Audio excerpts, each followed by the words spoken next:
Kemudian ada kiat-kiat yang bisa membantu kita untuk ikhlas. Di antaranya ikhwani fillah azani Allahukum yang paling penting agar kita bisa ikhlas adalah berdoa kepada Allah Subhanahu wa taala. Tatkala Rasulullah SAW menyebutkan kepada para sahabat bahwa asyirku fi hadhil ummah akhfa min dabibin namlah. Kata Rasulullah SAW, sungguhnya kesyirikan yang ada di umatku ini lebih samar daripada rayapan semut hitam. Para sahabat berkata, "Ya Rasulullah, kaifa nattaqi dzalik?" Bagaimana kami bisa selamat dari penyakit yang seperti ini yang lebih samar dari rayapan semut? Maka Rasulullah SAW mengajarkan doa yang sangat agung. Doanya, Allahumma inna na'udzubika an nusyrika bika syai'an na'lamuhu wa nastaghfiruka lima la na'lamuhu. Ya Allah, aku berlindung kepada Engkau dari kesyirikan yang kami sadari dan dari kesyirikan yang kami tidak sadari.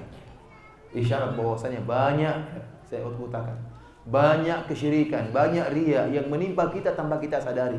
Rasulullah mengajarkan kita untuk berdoa dari berlindung dari riya yang model seperti ini. Na'udzubika an nusyrika bika syai'an na'lamuhu. Ada syirik yang kita sadari. Tatkala kita cari pujian, kita tahu kita sedang mencari apa? Pujian. Tatkala kita pamer, kita tahu kita sedang pamer. Ya.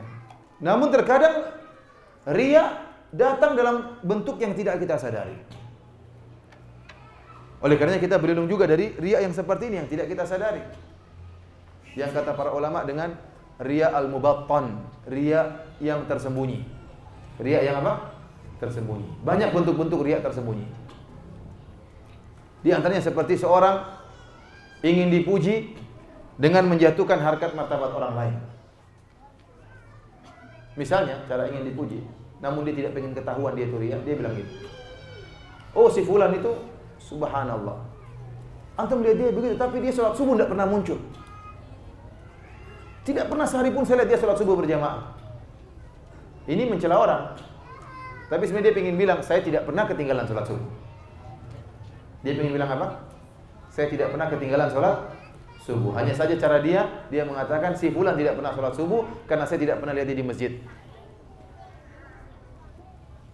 Atau dia mengatakan si fulan saya sering safar sama dia, enggak pernah sholat malam.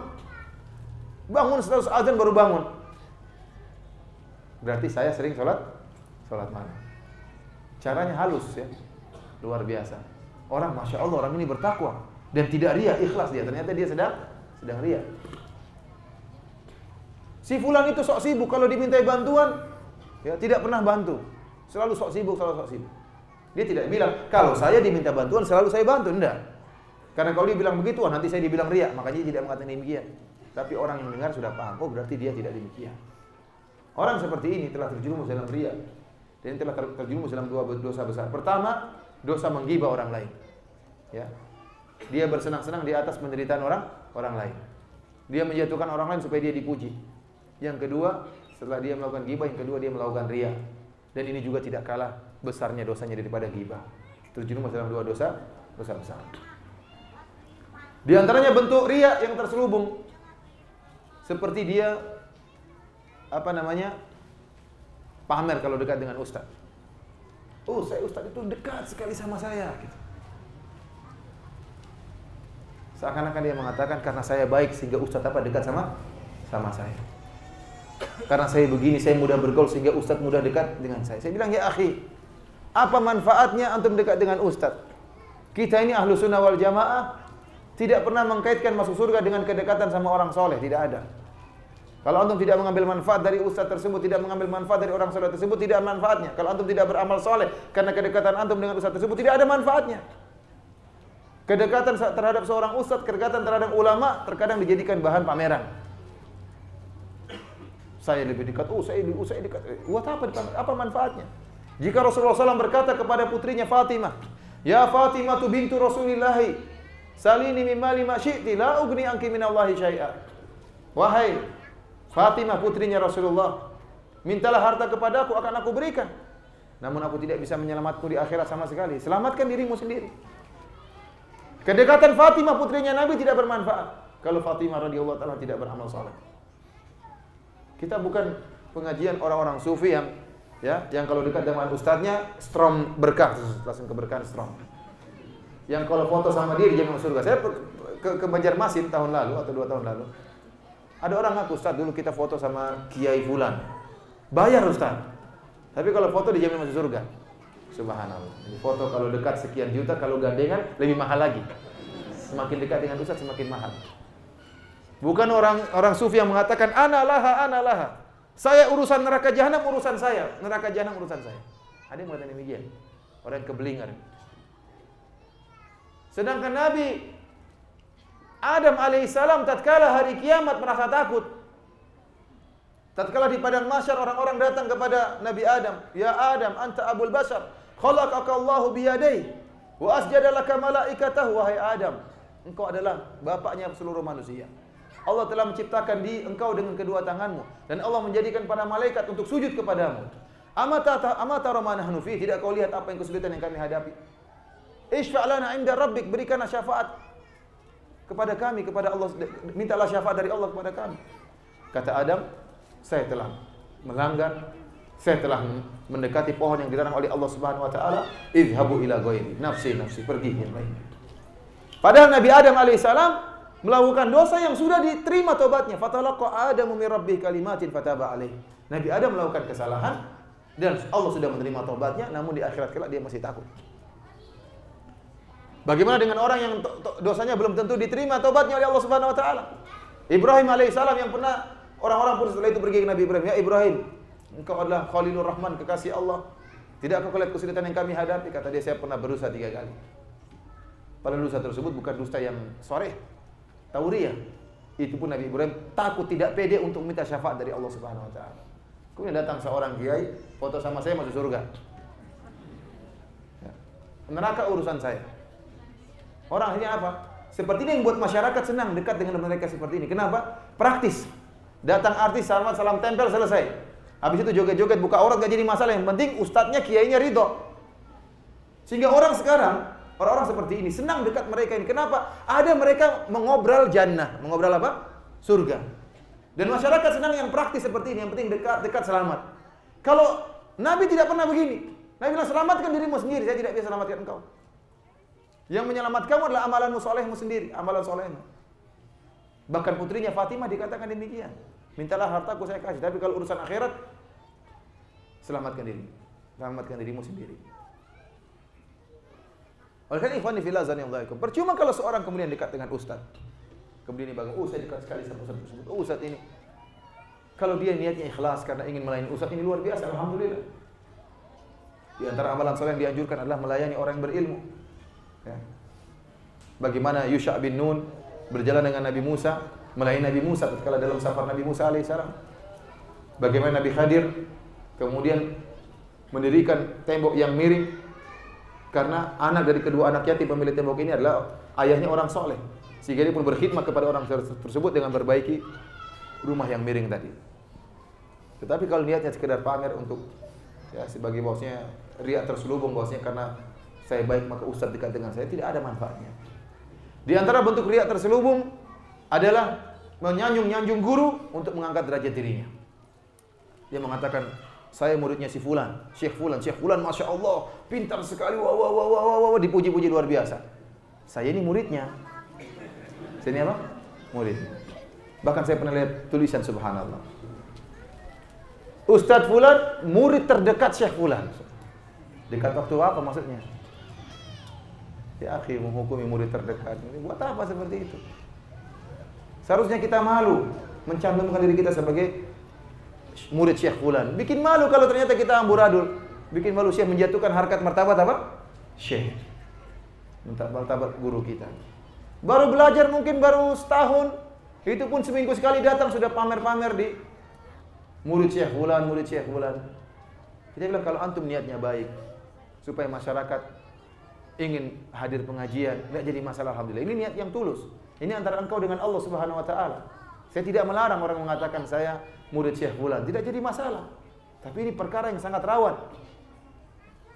Sebagaimana hanya dengan masang doktor, MA, sama saja semua ini juga. Ya kalau ini ada masalah dakwahnya ada, tetapi kalau ternyata niatnya enggak beres, justru menjerumuskan dalam neraka jahanam. Sekarang ingin pamer, saya doktor, saya MA, saya sudah belajar berapa tahun, saya sudah ini. Kalau niatnya ikhlas karena Allah dalam rangka agar masyarakat datang tidak terpedaya dengan para ahlul bidah, yang memiliki gelar-gelar, maka ini niat yang mulia. Tapi kalau niatnya buruk, dan ini sangat tipis, hanya untuk memamerkan dia punya ilmu, memamerkan bahwasanya dia lulusan demikian, maka waliyadzubillah. Karena ikhwani fillah sanallahu yakum, riya ini sangat samar, ya terkadang menyerang seorang tanpa dia sadari. Contohnya lagi, seorang riya terselubung, dia begini. Dia bilang apa? Si fulan, fulan itu, bapak ini, kemarin mencela-cela saya, coba sekarang celaka mereka bertiga itu. Ini terkadang kualat mereka kemarin mencela-cela saya. Sekarang mengatakan saya ini wali, makanya kalau ada yang mencela saya akan celaka. Ini mentazkiyah diri sendiri sebenarnya. Ini sudah dibantah oleh Al-Munawi dalam kitabnya Faidul Qadir. Dia mengatakan antum jangan mengatakan demikian, celaka gara-gara mencela antum. Betapa banyak orang yang mencela Nabi SAW tidak celaka dan justru masuk Islam. Memang kalau dia celaka itu urusan dia dengan Allah. Bukan berarti karena antum wali, bukan. Bahkan disebut dalam hadis bahwasanya wattaqi da'watal mazlum fa innahu laisa bainahu wa bainallahi hijab. Takutlah kalian dengan dakwanya orang dizalimi. Bukan karena antum wali, tidak. Kalau antum terzalimi, doa antum dikabulkan. Bahkan orang kafir pun kalau terzalimi, doanya dikabulkan oleh Allah Subhanahu wa taala. Maka tidak perlu antum mengatakan gara-gara dia mencela saya akhirnya dia pun hancur binasa, akhirnya pun direndahkan oleh masyarakat karena mencela saya. Tidak perlu antum mentazkiyah diri antum. Atau sebagian orang terkadang juga riya dengan cara yang halus, dia mengatakan apa? Dia mengatakan alhamdulillah saya dalam segala urusan dimudahkan oleh Allah Subhanahu wa taala. Mudah sekali. Saya kemana mana dimudahkan. Saya di mana-mana mudahkan urusan lancar. Ya, kalau saya mudah sekali mengambil hati orang lain. Ya. Ini juga hati-hati. Memang Allah berfirman, wa amma bi ni'mati rabbika fahaddits. Adapun nikmat-nikmat Rabbmu maka sampaikanlah, ingat-ingatlah, enggak jadi masalah kalau niatnya tulus. Tapi kalau niatnya enggak tulus, hanya ingin menyampaikan kepada masyarakat bahwasanya Allah selalu menjaga saya karena saya wali sehingga dimudahkan urusan saya, maka ini adalah bentuk tazkiyatun nafs. Ya, muji diri sendiri, ini merupakan riya yang terselubung. Oleh karena ikhwani fil azani Allah yakum, kita berdoa kepada Allah Subhanahu wa taala agar berlindung dari riya yang jelas dan riya yang terselubung. Allahumma inna na'udzubika an nusyrika bika syai'an na'lamuhu wa nastaghfiruka lima la na'lamuh. Ada riya yang tidak kita sadari. Yang pertama yang penting untuk menghalangi riya adalah berdoa kepada Allah Subhanahu wa taala. Yang kedua adalah berusaha menyembunyikan amalan soleh. Jangan suka ceritakan kepada orang lain amalan kita. Coba kita cek diri kita. Apakah yang amalan-amalan kita lakukan selama ini ada yang kita sembunyikan atau seluruhnya sudah kita pasang di papan pengumuman? Semuanya sudah kita umumkan kepada teman-teman kita. Oh, saya kemarin sana berdakwah. Oh, saya kemarin bantu orang di sana. Oh, saya kemarin acara bakti sosial di sana. Oh, saya kemarin, semuanya diceritain. Adakah amalan yang tidak kita ceritain? Tanya kepada diri kita sendiri. Dan suatu sosok yang menakjubkan saya, guru saya, siapa? Syekh Abdul Razak. Dia guru saya, bukan. Allah Maha tahu ya, riya atau tidak urusan Allah, bukan urusan antum. Antum tidak boleh nuduh saya riya ya. Ini urusan saya dengan Allah Subhanahu wa taala. Syekh Abdul Razak hafizahullah taala ya. Selama bertahun-tahun, artinya beliau ngajar saya, di S1 beliau ngajar saya, S2 juga ngajar saya, S3 juga ngajar saya, dan selama saya menerjemahkan beliau pengajian, tidak pernah saya dengar beliau cerita tentang amalan soleh beliau, tidak pernah. Bahkan beliau berdakwah ke sana sini tidak pernah. Saya kemarin ke Afrika, saya kemarin ke tengah hutan, tidak pernah beliau. Bahkan kita mungkin ketahui, oh kemarin saya ke tengah hutan, oh setengah mati dakwah di sana. Tapi alhamdulillah, sudah usah cerita, pokoknya sudah ngapain antum cerita-cerita. Terkadang maksud saya untuk memotivasi, iya benar, itu bagus motivasi. Tapi benarkah niat antum untuk memotivasi atau 90% motivasi, 10% untuk dipuji? Kita nggak tahu, itu hati yang tahu, Allah Maha tahu. Benar antum ingin motivasi tapi 10%-nya, 90%-nya buat dipuji. Antum mendatangkan riya dengan baju motivasi. Bahkan beliau, saya tahu beliau berjihad di Afgan, saya pun tahu dari orang lain, dari dua syekh saya tahu. Yang pertama namanya Syekh, ada seorang syekh waktu beri ceramah, dia mengatakan, dulu waktu di zaman jihad Afghanistan kami memberikan sumbangan melalui para masyayikh, termasuk Syekh Abdul Razak tatkala beliau sedang berjihad di mana? Di Afghanistan. Oh, ternyata Syekh pernah jihad di Afghanistan. Kali kedua waktu saya pernah mengawasi orang-orang masih sedang ujian, mahasiswa sedang ujian. Saya menemani seorang syekh. Syekh itu juga sudah tua. Dia bilang, "Kamu gimana? Risalahmu siapa? Tesismu siapa yang nulisin bimbing?" Saya bilang, "Syekh Abdul Razak." "Oh, Syekh Abdul Razak terakhir saya ketemu di Afghanistan. Waktu kita sedang di sana." Syekh sendiri tidak pernah apa? Tidak pernah cerita. Tidak pernah pamer, saya dakwah sini tidak pernah pamer. Bahkan orang-orang tidak tahu kalau beliau ke sini, itu yang hadir 100.000 nggak ada yang tahu sana teman-temannya. Saya yang kasih tahu.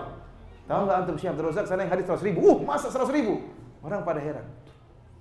Tapi dia nggak pernah cerita, nggak pernah ngomong, orang nggak ada yang tahu. Sehingga saya perlu kasih tahu sama orang-orang agar mereka menghormati siapa? Syekh Abdul Razak. Tidak pernah cerita sama sekali. Beda di sini, subhanallah kita ketemu. Alhamdulillah kemarin kita dakwah di sana, masih kurang satu, tambah lagi daftar lagi. Cerita sana sini, pamer sana sini. Ya kalau tapi saya katakan tidak boleh antum nuduh dia riya ya. Mungkin dia maksudnya ingin menjelaskan tentang keberhasilan dakwah, tersebarnya dakwah di sana sini. Itu urusannya dengan Allah Subhanahu wa taala. Jadi antum, saya bukan ngajarin antum untuk menuduh-nuduh ya. Enggak boleh. Itu urusan dia dengan Allah Subhanahu wa taala. Cuma saya kagum dengan Syekh Abdul Razak dari sini tidak pernah cerita kebaikan. Bahkan suatu saat pernah Syekh ya. Tentunya banyak Syekh yang lain juga Syekh yang ikhlas. Cuma ini yang karena saya jarang bergaul dengan Syekh, saya cuma bergaul dengan Syekh Abdul Razak sehingga ini yang bisa jadikan saya contoh saja. Suatu saat tatkala Syekh setelah sholat zuhur atau sholat asar, kita mau nerjemah. Setelah sholat Syekh ketemu dengan ada orang buta ketemu dengan Syekh. Kemudian Syekh mencium kepalanya, kemudian ngobrol agak lama dengan orang buta tersebut dan saya pergi ke rumah Syekh. Setelah itu berapa lama kemudian, entah 15 menit baru Syekh datang. Dia bilang, "Maaf terlambat tadi. Tadi ada orang buta minta buku saya." Dia bilang kepada sekretarisnya, "Tolong printkan tulisan saya yang judulnya demikian-demikian." "Buat apa Syekh?" "Karena tadi ada orang buta ingin membaca tulisan saya." Kelihatannya sederhana. Tetapi subhanallah, perkataan Syekh demikian saja. Ada orang buta tadi minta untuk bisa membaca, dia punya alat untuk bisa baca Word katanya. Bukan di-print, kenapa dimasukkan dalam CD. Dia punya alat untuk bisa baca Word, teks dalam bentuk Word dalam bahasa Arab. Ternyata orang buta ini siapa? Orang buta ini yang minta bukunya Syekh ini adalah Syekh Saleh As-Suhaimi, pengajar di Masjid Nabawi dan gurunya Syekh Abdul Razak sendiri. Coba kalau kita, sekarang dia guru, sekarang dia jadi murid saya. Kalau kita mungkin pamer gitu. Bahkan dia minta buku saya untuk diajarkan di Masjid Nabawi. Itu Syekh minta bukunya Syekh Abdul Razak untuk diajarkan di mana? Masjid Nabawi. Sarana untuk riya banyak. Pertama, lihat, yang minta guru saya sendiri. Yang kedua, buku saya akan diajarkan di Masjid Nabawi. Tapi Syekh tidak pernah ngomong. Tidak seperti orang, buku saya Masya Allah sampai dibaca oleh orang pemerintahan. Dia pamer sendiri. Buat apa seperti itu? Makanya ikhwani fillah azani Allah yakum, riya adalah perkara yang berat, perlu perjuangan. Ya, barang siapa yang bisa ya berjuang senantiasa berjihad melawan riya, maka sungguh luar biasa pahala yang akan dia raih. Namun perlu saya ingatkan bahwasanya yang perlu adalah perjuangan. Bukan antum kalah dari riya. Terkadang antum berjuang, antum kalah. Allah berfirman, la yukallifullahu nafsan illa wus'aha. Allah tidak membebani seseorang di luar dari kemampuannya. Allah berfirman, fattaqullaha masata'tum, bertakwalah semampumu. Selama antum masih terus berjuang melawan riya, terkadang antum menang, terkadang antum kalah. Terkadang antum berusaha mengeluarkan riya, ternyata riya sudah menggerogoti hati antum. Selama antum terus dalam perjuangan, Allah insyaallah akan memaafkan antum. Kenapa? Allah telah berjanji, la yukallifullahu nafsan illa wus'aha. Allah tidak membebani seorang di luar kemampuannya. Tidak mungkin hati kita bersih dari riya, enggak mungkin, mustahil. Kita ini orang yang senang dipuji. Terkadang kita menang, terkadang kita salah, dan tatkala kita salah segera kita beristighfar. Terus demikian, maka husnudzon kepada Allah Subhanahu wa taala. Orang yang senantiasa memperhatikan keikhlasannya, berjuang melawan riya, maka Allah akan senantiasa menerima amalan solehnya. Sementara dia terus berjuang melawan riya tersebut. Ikhwani fillah azani Allah wa iyyakum, di antara hal yang memudahkan seorang untuk bisa ikhlas dan menolak riya adalah salat malam. Adalah salat malam. Kalau tadi menyembunyikan amalan, tidak cerita sama orang lain. Yang kedua adalah salat, yang berikutnya adalah salat malam. Orang yang salat malam akan terbiasa dilatih untuk mencari perhatian kepada Allah Subhanahu wa taala. Maka Rasulullah SAW mengatakan, "Shallu bil lail wan nasu niyam, tadkhulul jannata bisalam." Ya. Salatlah kalian di malam hari tatkala orang-orang dalam keadaan tidur, niscaya kalian akan masuk surga dengan penuh keselamatan. Tatkala Allah turun ke langit dunia, yanzilu rabbuna tabaraka wa ta'ala hina yabqa thuluthul akhir minal lail. Rabb kita Allah Subhanahu wa taala turun ke langit dunia tatkala tinggal sepertiga malam terakhir di malam hari. Kemudian Allah bertanya, Allah mencari-cari, hal min mustaghfirin fa aghfirlah. Apakah ada di antara hamba-hambaku yang beristighfar maka akan aku kabulkan, aku ampuni dosa-dosanya. Hal min sa'il fa utiya su'lah. Apakah ada hamba-hambaku yang minta akan aku kabulkan permintaannya. Saat orang semua tidur, tatkala semua mata tidak ada yang melihat antum, carilah muka di hadapan Allah Subhanahu wa taala. Barang siapa yang terbiasa berkhalwat dengan Allah, mencari perhatian Allah Subhanahu wa taala, maka dia akan terlupakan dengan perhatian manusia. Oleh karenanya di antara definisi ikhlas kata sebagian ulama, ya, yaitu apa namanya? Faqdu ru'yatil makhluq bidawamin nazar ilal khaliq. Terlupakan dari perhatian manusia. Kenapa? Karena sibuk senantiasa mencari perhatian Allah Subhanahu wa taala. Bagaimana? Kalau saya begini bagaimana? Allah marah atau tidak? Terus dalam hati kita seperti itu. Senantiasa bagaimana penilaian Allah terhadap saya? Kalau saya begini bagaimana? Apa yang akan Allah lakukan sama saya? Sementara seorang senantiasa sibuk mencari penilaian Allah, mencari perhatian Allah, dia akan terlupakan dari mencari perhatian manusia. Di antara bentuk latihannya adalah salat malam. Tapi jangan kemudian pagi hari antum cerita, alhamdulillah tadi malam saya salat malam 11 rakaat lagi sesuai sunnah. Alhamdulillah, semua nikmat dari Allah. Jangan usah cerita. Itu urusan antum dengan Allah Subhanahu wa taala. Ini di antara perkara-perkara yang bisa menumbuhkan riya. Kemudian di antara perkara lain juga mengucapkan doa tatkala kita dipuji. Sebagaimana doa yang diucapkan oleh para sahabat. Tatkala ada orang memujinya maka dia pun berdoa, Allah maghfirli, Allahumma la tu'akhidni bima yaqulun waghfirli ma la ya'lamun waj'alni khairan mimma yadhunnun. Yang artinya, ya Allah, jangan kau siksa aku atas apa yang mereka katakan. Dan maafkanlah aku atas ketidaktahuan mereka. Ya.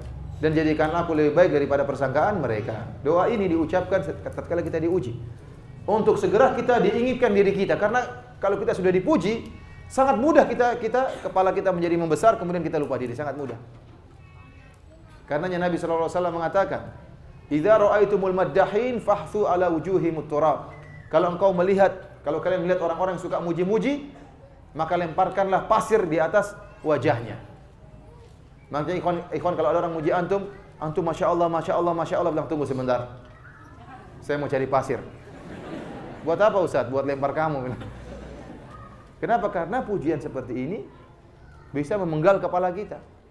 Tatkala Nabi melihat seorang dipuji, kata Nabi sallallahu alaihi wasallam, "Waqad qata'tum dhahra akhikum." Kalian telah memenggal atau mematahkan tulang apa?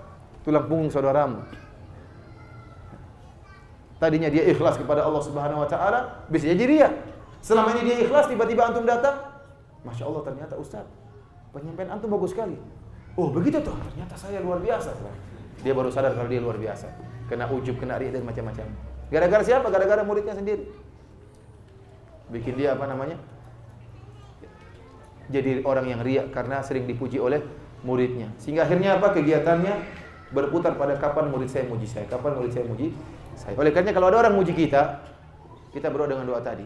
Bahkan sebagian ulama seperti Shalih Al-Utsaimin mengatakan dibacakan dengan suara yang didengar, keras, jadi bukan diam-diam. Allahumma la tu'akhidni, ya Allah jangan kau hukum saya dengan apa yang mereka ucapkan.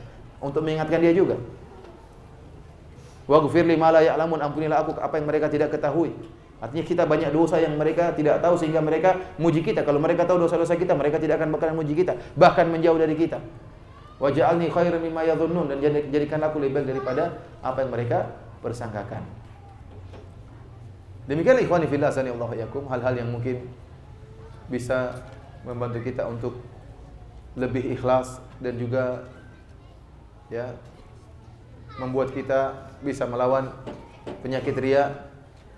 Ikhwani fillah sanallahu yakum, di antara hal yang bisa memacu kita untuk ikhlas adalah merenungkan tentang faedah-faedah keikhlasan, dan banyak sekali faedah-faedah keikhlasan. Kenapa? Karena ikhlas merupakan ibadah yang sangat agung. Oleh karenanya faedahnya pun sangat agung.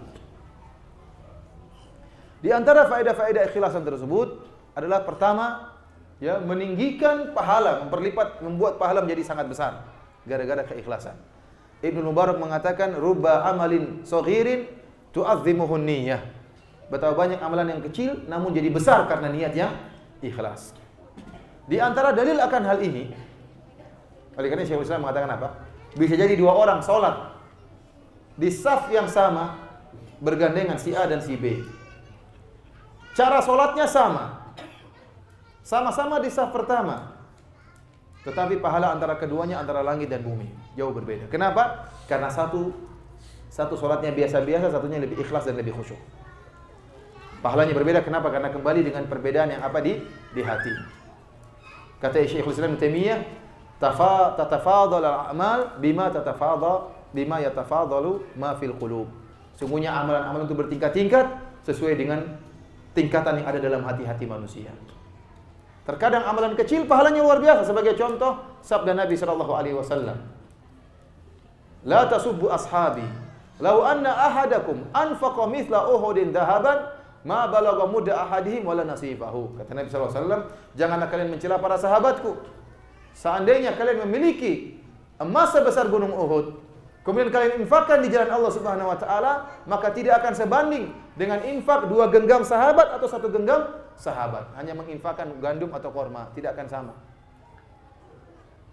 Kapan kita bisa punya emas sebesar gunung Uhud? Gunung Uhud panjangnya 7 sampai 8 kilo, lebarnya 2 sampai 3 kilo, tingginya 300 meter lebih. Kalau kita punya emas sebesar itu, apa yang kita lakukan? Antum paling poligami kalau emas.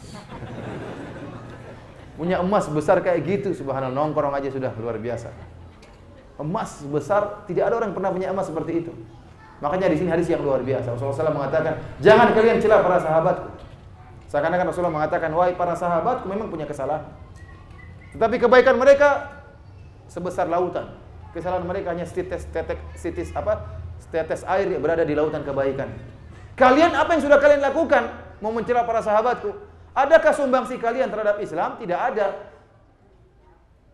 Tidak ada sumbangsi yang merusak Islam. Sudah begitu mau mencela-cela para sahabat. Kalaupun kalian punya amal soleh, tidak akan pernah sebanding dengan amal sahabat. Kalau kalian punya emas sebesar gunung Uhud, kalian infakkan tidak akan sama dengan infaknya sahabat 2 genggam gandum atau korma atau 1 genggam, tidak akan sama. Kenapa bisa demikian? Kembalinya kepada hati, berbeda. Hati sahabat dengan hati kalian jauh berbeda. Jauh berbeda. Bagaimana iman kita mau disamakan dengan iman sahabat? Bagaimana keikhlasan kita bisa disamakan dengan keikhlasan sahabat? Tidak akan sama. Para sahabat, mereka berjuang bersama Nabi, perang bersama Nabi SAW. Mereka mengorbankan jiwa dan harta mereka. Mereka melihat langsung mukjizat Nabi SAW. Bagaimana tidak keimanan mereka tinggi? Diuji dengan berbagai ujian oleh Allah dan mereka lulus ujian tersebut. Luar biasa. Namun sebagian ulama mengatakan, jangan kalian mengatakan, coba kalau saya dulu jadi sahabat.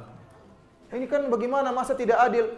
Kita punya emas sebesar gunung Uhud, kita infakkan, kok tidak sama dengan segenggam gandum yang infakkan oleh para sahabat? Coba kalau kita jadi sahabat. Sebagian ulama mengatakan, pujilah Allah kamu hidup di zaman sekarang ini penuh dengan kenikmatan. Seandainya kamu hidup di zamannya Nabi SAW, mungkin jadi pengikut Abu Jahal. Benar. Coba hidup di fase Mekah, coba bayangkan. Nabi miskin, tidak ada siapa, pengikutnya cuma berapa ekor, berapa orang sahabat. Sementara kekuasaan dikuasai oleh Abu Jahal, Abu Lahab dan teman-temannya. Sementara Nabi disiksa, orang akan timbul syubhat. Masa dia utusan Allah disiksa? Masa pengikut-pengikut Allah masa tertindas? Akan datang syaitan banyak. Oleh karenanya, alhamdulillah kita mengenal sunnah, mengenal Islam. Namun kita perlu tahu bagaimana keimanan dan keikhlasan para sahabat. Sampai-sampai amalan jauh berbeda pahalanya di sisi Allah Subhanahu wa taala. Karena ikhwani fil azani Allah wa iyyakum, tadi kita katakan keikhlasan membuat ganjaran pahala menjadi sangat besar. Di antara dalilnya kisah tentang seorang wanita masuk surga gara-gara memberi minum kepada seekor anjing. Rasulullah SAW bersabda, "Baina kalbun yutifu bi raqiyatin kada yaqtuluhu al-'atash." Idra'atuhu baghiyun min baghaya Bani Israel. Tatkala ada seekor anjing, dia sangat kehausan. Bahkan disebut dalam riwayat, dia menjulurkan lidahnya ke thara, ke tanah karena saking hausnya, tidak dapat air. Dia berharap ada embun atau apa di tanah tersebut. Yutuifu biruqiyah. Anjing ini ada sumur, namun dia tidak bisa mengambil air dari sumur. Kalau nyambung dia belum belajar berenang ya, mungkin masuk enggak keluar-keluar. Makanya dia muter-muter aja. Tapi sudah ada air depan dia tidak bisa, dia muter-muter aja. Tiba-tiba dilihat oleh seorang wanita pezina. Wanita apa? Pezina. Dari Bani Israel. Maka dia pun kasihan sama anjing ini. Fanaza'at muqaha, maka dia pun turun, naza'at fi bi'r, dia pun turun di sungai, dia lepaskan sepatunya. Kemudian dia ambil air, kemudian dia gigit sepatu tersebut, kemudian naik keluar dari sumur tadi. Kemudian dia pun beri minum kepada fasaqathu, dia pun beri minum kepada anjing tersebut. Maka Allah mengatakan Allah pun membalas jasa wanita ini, faghafarahu Allah, maka Allah pun mengampuni wanita ini. Ikhwani fillah azanillahu yakum, amalan dilakukan oleh wanita ini sederhana. Tetapi banyak dalil sebagaimana perkataan Ibnu Qayyim rahimahullah menunjukkan amalan dia amalan yang ikhlas. Yang pertama, wanita ini tatkala dia memberi minum kepada anjing ini tidak ada yang lihat, tidak ada yang lihat dia. Cuma antara dia dengan sama dengan sang anjing. Tidak ada yang lihat amalan. Kemudian yang kedua, amalan dia butuh keletihan sedikit. Dia seorang wanita, turun ke sungai itu, turun ke sumur bukan pekerjaan yang mudah. Dia turun kemudian mengisi air di sepatunya, kemudian dia gigit, kemudian dia manjat sumur. Ini kalau orang tidak ikhlas tidak bisa ngerjain. Makanya di antara kata orang suka marah-marah kenapa tidak ikhlas. Tapi kalau dia ikhlas dia tidak marah-marah. Kenapa dia tulus dalam pekerjaannya. Tapi kalau suka emosi ngerjain sedikit emosi, urusan dakwah emosi, urusan ini selalu emosi, ini enggak ikhlas berarti, kurang ikhlas. Kenapa kurang tulus? Kalau dia ikhlas dia tahu Allah semua tahu usaha dia, Allah tahu semua keletihan dia dan akan diganjari oleh Allah dan dia tidak akan sabar dalam menghadapi kerjaannya. Wanita ini pun demikian, dia harus turun ke sumur dan dia penuh dengan kesabaran. Yang ketiga, hewan yang dia tolong apa? Anjing. Tatkala dia beri minum kepada anjing, anjingnya tidak akan mengatakan jazakillah khairan, tidak akan. Tidak akan mengatakan syukuran. Dia paling ngomong terus pergi. Apa yang diharapkan dari apa? Anjing ini. Oleh karenanya amalan wanita ini benar-benar apa? Ikhlas kepada Allah Subhanahu wa taala. Karena keikhlasannya inilah, adapun memberi minum kepada ekor anjing hanyalah sebab. Tetapi yang paling penting adalah amalan hatinya yang dia kerjakan, yang ada dalam hatinya tatkala dia mengerjakan amalan tersebut. Oleh karenanya amalan yang sederhana bisa mendatangkan ganjaran yang besar karena keikhlasan yang ada dalam hati. Karena jangan sampai seorang salah sangka, wah kalau mau bertobat dari berzina gampang, tinggal kasih minum seekor anjing selesai. Dia berzina sama perempuan banyak. Oh, kamu banyak dosa, ya udahlah, mana cari anjing. Selesai. Kalau nggak ada anjing, kucing ada, mendingan. Bukan itu maksudnya. Maksudnya adalah iman dan keimanan, keikhlasan dalam hati tatkala melakukan amalan tersebut. Karena di antara kita ini hidup sebentar ya kawan. Amalan kita tidak banyak, ya. Maksiat kita banyak, amalan kita tidak banyak. Ya. Omongan kita banyak, zikir kita sedikit. Ya. Baca Quran sedikit, baca Facebook banyak. Oleh karenanya tatkala antum melakukan amalan, ikhlaskan niat antum. La yanalallaha luhumuha wala dima'uha walakin yanaluhu taqwa minkum, kata Allah, orang yang menyembelih onta, sapi tidak akan sampai kepada Allah dagingnya, tidak akan sampai. Darah dan dagingnya tidak akan sampai kepada Allah. Sampai apa? Ketakwaan. Oleh karenanya yang utama dari amalan soleh adalah ketakwaan. Memang ada amalan-amalan soleh yang ganjarannya besar. Ada amalan soleh yang ganjarannya kecil, ada amalan soleh yang ganjarannya besar. Kalau kita bisa padukan antara ganjaran besar dengan hati yang ikhlas, luar biasa. Oleh karena kita tahu amalan umur kita sebentar, amalan kita sedikit, tatkala kita mengamalkan amalan-amalan sedikit, ikhlaskan niat kita benar-benar karena Allah Subhanahu wa taala. Cek niat kita agar amalan kita bernilai besar di sisi Allah Subhanahu wa taala. Ini di antara faedah keikhlasan. Faedah yang lain dari keikhlasan, orang yang ikhlas akan dinaungi oleh Allah pada hari kiamat kelak, pada yaumul mahsyar. Tatkala matahari turunkan dalam jarak 1 mil, tatkala manusia dibangkitkan dalam keadaan amat payah, panas yang begitu terik, kata Nabi SAW, sab'atun yudhilluhumullah fi yaumin la dhilla illa dhilluh. Ada 7 golongan yang akan Allah naungi pada hari kiamat kelak, di mana tidak ada naungin kecuali naungan arsy Allah Subhanahu wa taala. Di antaranya 2 orang yang ikhlas. Yang pertama kata Nabi SAW, rajulun tasaddaqa bi yaminihi fa akhfaha hatta la ta'lama shimaluhu ma tunfiqu yaminuhu. seorang yang dia bersedekah dengan tangan kanannya, kemudian dia sembunyikan sedekahnya tersebut sampai-sampai tangan kirinya tidak mengetahui apa yang disedekahkan oleh tangan kanannya. Para ulama menyebutkan kenapa disebutkan tangan kanan, tangan kiri sebagai kiasan? Kenapa? Karena tangan kiri merupakan sahabat dekat tangan kanan, sahabat sejoli. Di mana sejadah tangan kanan, situ ada tangan kiri. Pernah nggak orang jalan tangan kirinya nggak ada? Ada tangan kiri jalan berdua. Kalau melakukan pekerjaan, tangan kanan bekerja, tangan kiri ikut bantu atau tidak? Ikut bantu. Ini dua sahabat dekat. Namun pada waktu masalah infak, tangan kanan sembunyi-sembunyi sampai tangan kirinya tidak tahu. Artinya apa? Ini kiasan yang luar biasa dari Nabi SAW, bahwasanya tatkala seorang berinfak, dia ikhlas sampai orang terdekatnya pun tidak tahu, tidak usah diceritakan. Karena dia ingin pahalanya besar di sisi Allah Subhanahu wa taala. Orang seperti ini akan dinaungi pada hari kiamat. Orang yang kedua kata Nabi SAW, rajulun dzakarallaha khaliyan fafadat ainah. Seorang yang dia berzikir kepada Allah tatkala sendirian, maka dia pun menangis. Di sini ada tulisan apa? Khaliyan, sendirian. Bukan zikir sama rame-rame orang. Orang nangis dia pun ikut-ikutan nangis. Kenapa? Terharu. Terharu dengan apa? Dengan nadanya. Bukan. Tetapi menangis karena benar-benar renungan dari isi hati. Ada dua tafsiran para ulama tentang masalah ini. Tangisan ini. Ada Ibnu Hajar menyebutkan. Yang pertama, dia sendirian. Berkhulwat dengan Allah. Dia nangis tidak ada yang tahu. Hanya Allah yang tahu. Ya. Yang kedua, dia di hadapan banyak orang. Dan dia nangis karena dia lupa kalau ada orang di samping dia.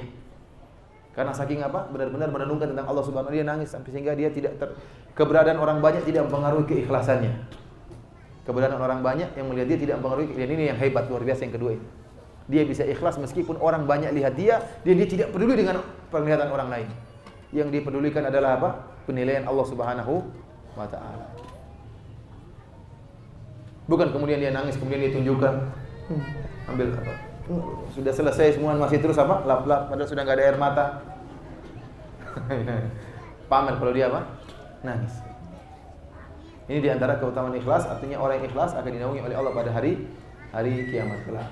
Di antara ikhwan, keutamaan ikhlas adalah orang Allah akan menjaga seorang dari maksiat-maksiat yang besar. Tatkala dia diuji dengan maksiat yang luar biasa, dia akan dijaga oleh Allah sehingga dia tidak terjerumus dalam maksiat tersebut. Tatkala ditawarkan uang yang begitu besar untuk korupsi, dia akan tolak dengan mudahnya. Tatkala ditawarkan wanita untuk berzina, dia akan tolak wanita tersebut. Kenapa? Karena keikhlasannya. Allah jaga dia karena keikhlasannya. Dan ini Allah sebutkan tentang kisah Nabi Yusuf alaihissalam. Ya. Kata Allah Subhanahu wa taala, "Wa rawadathu allati huwa fi baiti an nafsihi wa ghallaqatil abwab wa qalat hayta lak." Qala ma'adzallah, innahu rabbi ahsana mathwaya. Kemudian kata Allah Subhanahu wa taala, "Kadzalika linasrifa anhu su', innahu min ibadinal mukhlasin." Kata Allah, demikianlah kami palingkan Yusuf alaihissalam dari keburukan, dari perbuatan keji, dari perzinahan, dari kemaksiatan.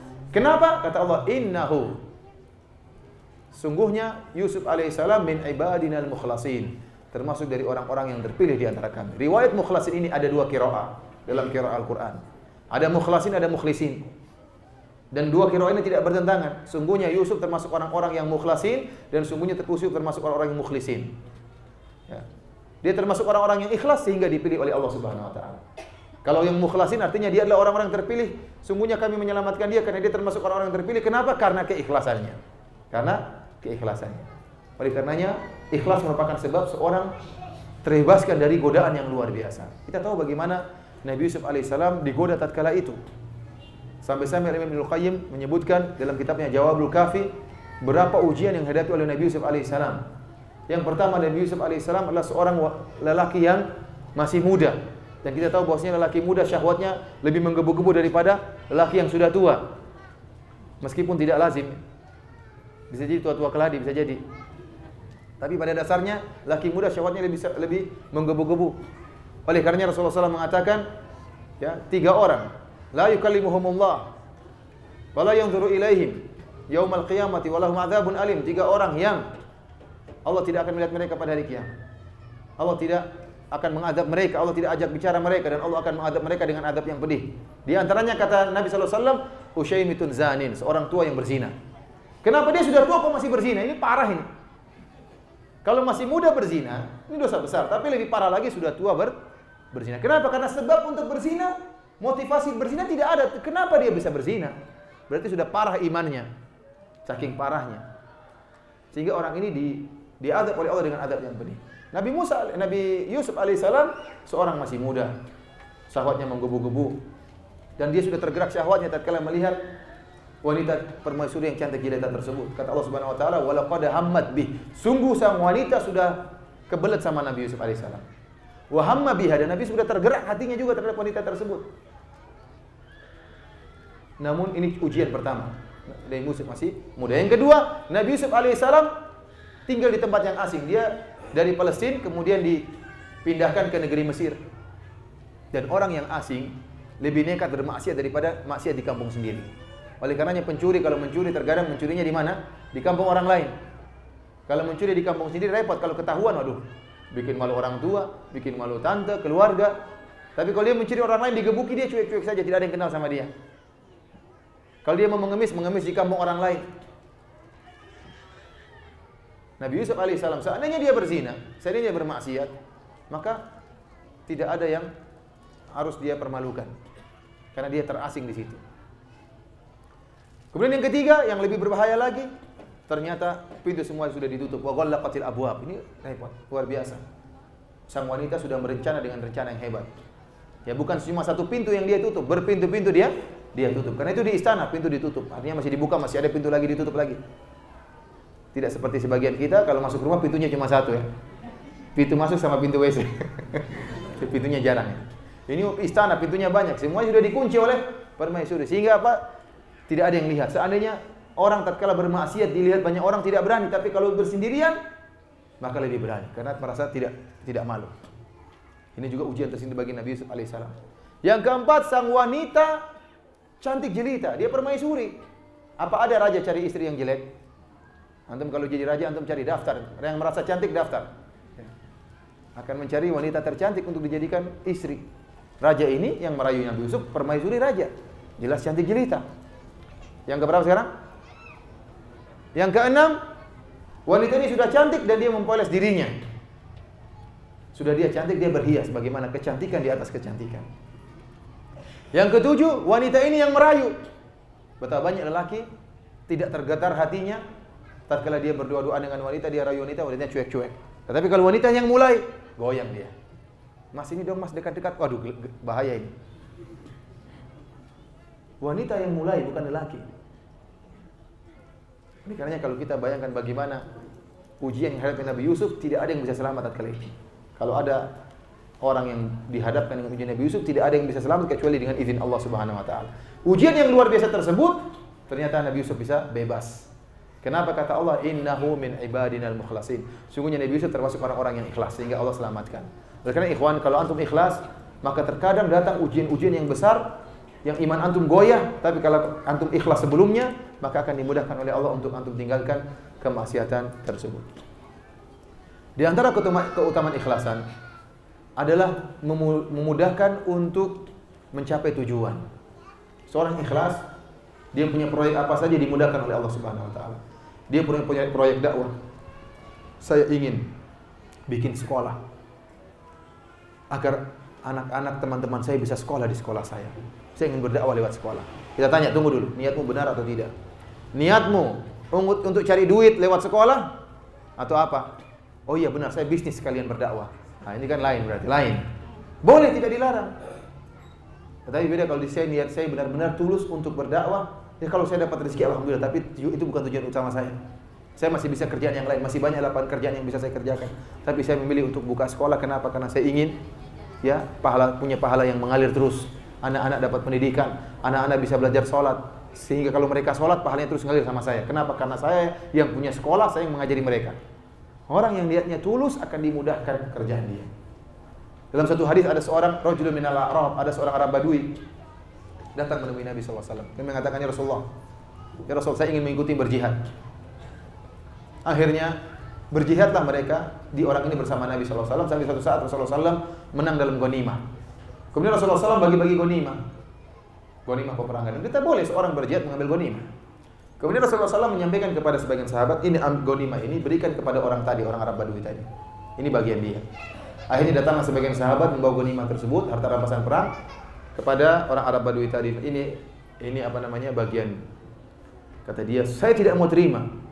Maka dia pun menemui Nabi SAW mengatakan, ya Rasulullah, saya mengikutimu bukan untuk ghanimah ya Rasulullah, tapi saya mengikutimu agar saya mati syahid, agar yadkhul sahmu min hahuna wa yakhruj min hahuna. Kata dia, saya ingin berperang agar saya dipanah lewat sini dan tembus lewat sini gitu. Saya ingin mati syahid dengan dipanah. Kata Rasulullah SAW, in tasduqillah yasduqka. Kalau kau benar niatmu tulus, Allah akan mengabulkan permintaan. Akhirnya terjadilah peperangan. Kemudian meninggallah orang ini. Rasulullah SAW mengatakan, mana si fulan tadi? Dicari-cari ternyata benar. Kata Rasulullah SAW, ternyata ada bekas panah masuk dari sebagaimana yang diisyaratkan haitsu asyar, sebagian disyaratkan oleh orang Arab Badui tadi. Jadi panahnya masuk dari sini, keluar dari sini. Kata Nabi sallallahu alaihi wasallam, "Shadaqallah fa sadaqahullah." Dia telah niatnya tulus, maka Allah kabulkan apa? Permintaannya. Oleh karena ikhwan, orang yang niatnya ikhlas, benar-benar karena wajah Allah, maka urusannya akan dipermudah oleh Allah Subhanahu wa taala. Kalau ada urusan gagal, proyek gagal, perbaiki niat. Niatnya beres atau tidak? Niat kita, niat staf kita, niat anggota kita beres atau tidak? Kalau nggak beres, rugi, ente capek. Benar-benar capek. Ikut pekerjaan dakwah, niatnya nggak beres, duit nggak dapat, pahala nggak dapat, capek. Mending bisnis sekalian. Tapi kalau antum ikhlas, luar biasa. Duit nggak dapat, pahala luar biasa. Apalagi kemudian Allah berikan rezeki, pahala luar biasa juga dapat rezeki. Inilah ikhwani fillah, assalamualaikum, di antara beberapa yang masih ada perkara-perkara ini, tapi ini adalah perkara-perkara yang mungkin penting agar motivasi kita untuk ikhlas dalam beramal soleh. Oleh karena kita berdoa kepada Allah Subhanahu wa taala, semoga Allah menganugerahkan kepada kita keikhlasan dan semoga Allah menjauhkan kita dari penyakit-penyakit yang bisa mengotori keikhlasan kita seperti riya dan ujub. Demikian saja.